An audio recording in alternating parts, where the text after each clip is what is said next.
guys, it's Carly here for MFT. Now, if you've seen any of my cards, you know that I'm pretty fond of using negative die cutting to make shaker windows and shaker cards. But today, I'm going to use negative die cutting a little bit differently. So I'm starting with this Sweet Summer Color Blends pattern paper, and oh my gosh, it is so dreamy. I need 100 of these because I'm going to go through it like crazy.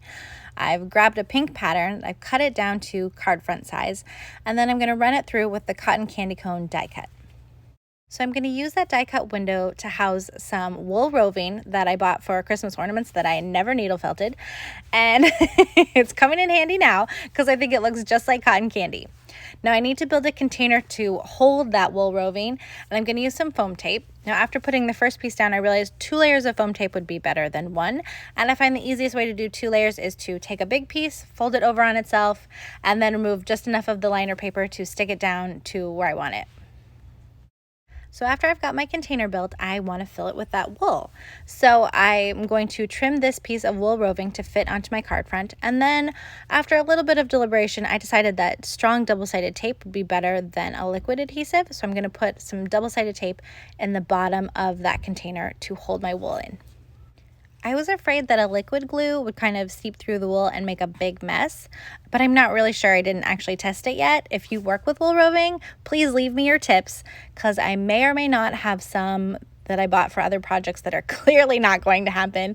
And so I'm obviously going to have to start using it for card making. So any tips anybody has for me, I would love that. Now, as you can see, once I took the liner paper off of my double-sided tape, it was pretty easy to just put that wool right in there and kind of pat it down. When I put my cotton candy panel on top, I could tell I was going to have just a little bit at the top that wasn't going to cover.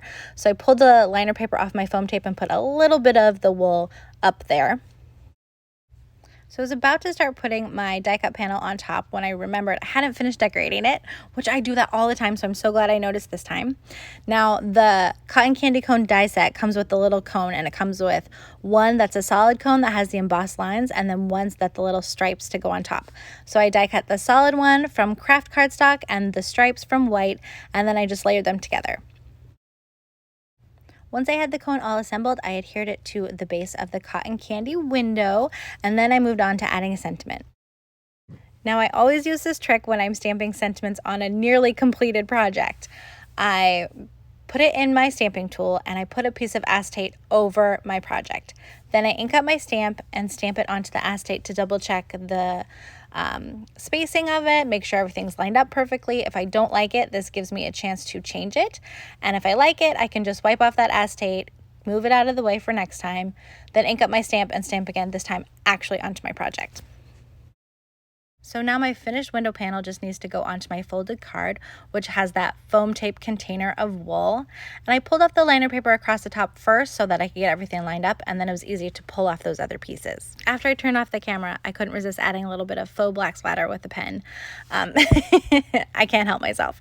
But I love how this card turned out. I think it's going to be really easy to mail. I want to make it again with some of the other color blends in that paper pad, and I'm just really happy with it. So I hope you enjoyed watching today. I hope you were inspired to craft. I hope you get time to do it, and I hope you have so much fun. Thanks again for watching, guys. Happy crafting.